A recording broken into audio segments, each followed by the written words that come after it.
Batismo. Produção: Esdras Savioli. Reedição: J. Alencar. Será que existe salvação sem o batismo? Muito se discute a respeito do batismo. Se é correto batizar crianças, se somente o batismo por imersão é válido e, principalmente, se existe salvação sem o batismo. Praticamente todas as dúvidas giram em torno dessas três perguntas. E realmente existem bons argumentos para os que respondem sim e para os que respondem não a cada uma delas. Por exemplo, na primeira pergunta sobre ser correto ou não batizar crianças, a Bíblia relata famílias inteiras sendo batizadas. Ou seja, havia uma grande possibilidade de haver crianças e até recém-nascidos nessas famílias. Mas ao mesmo tempo, a Bíblia associa esses batismos aos que creram e não traz nenhum exemplo claro de batismo infantil. Já sobre a forma como o batismo deve ser ministrado, se mergulhando a pessoa ou somente derramando água sobre a sua cabeça, as opiniões se divergem já no sentido da palavra grega baptizo.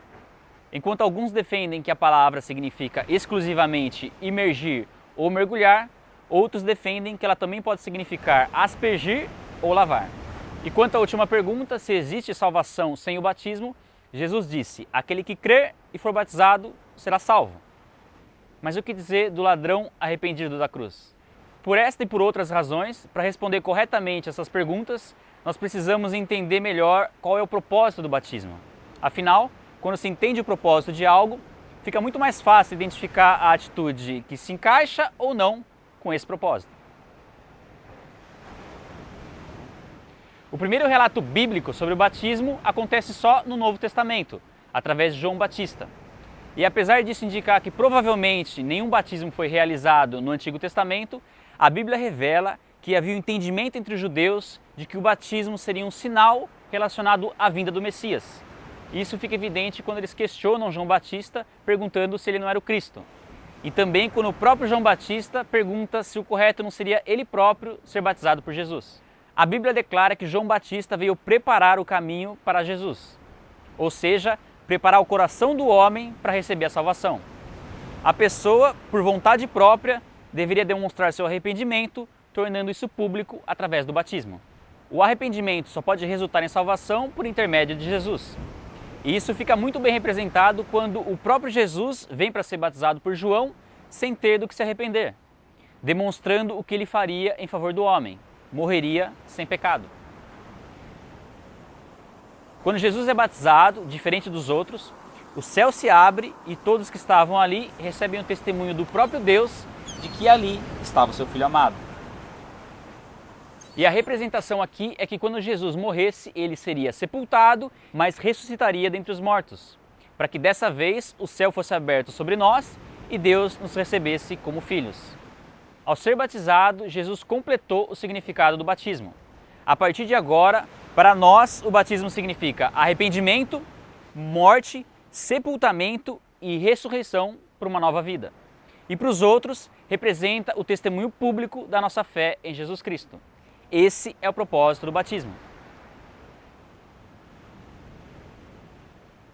E tendo isso em mente, será que o batismo de uma criança sem entendimento, sem arrependimento e de forma involuntária se encaixa com o propósito do batismo?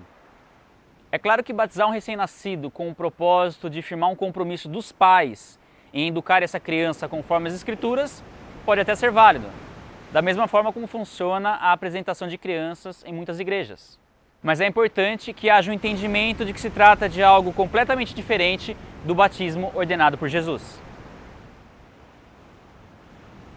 Já sobre a forma correta de ser ministrado, será que um batismo que nos identifica na morte, sepultamento e ressurreição de Jesus é melhor representado mergulhando a pessoa ou somente derramando água sobre a sua cabeça?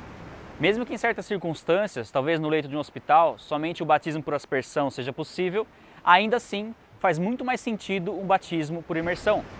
Contudo, a motivação e o testemunho do batismo são mais importantes do que a forma como ele é feito.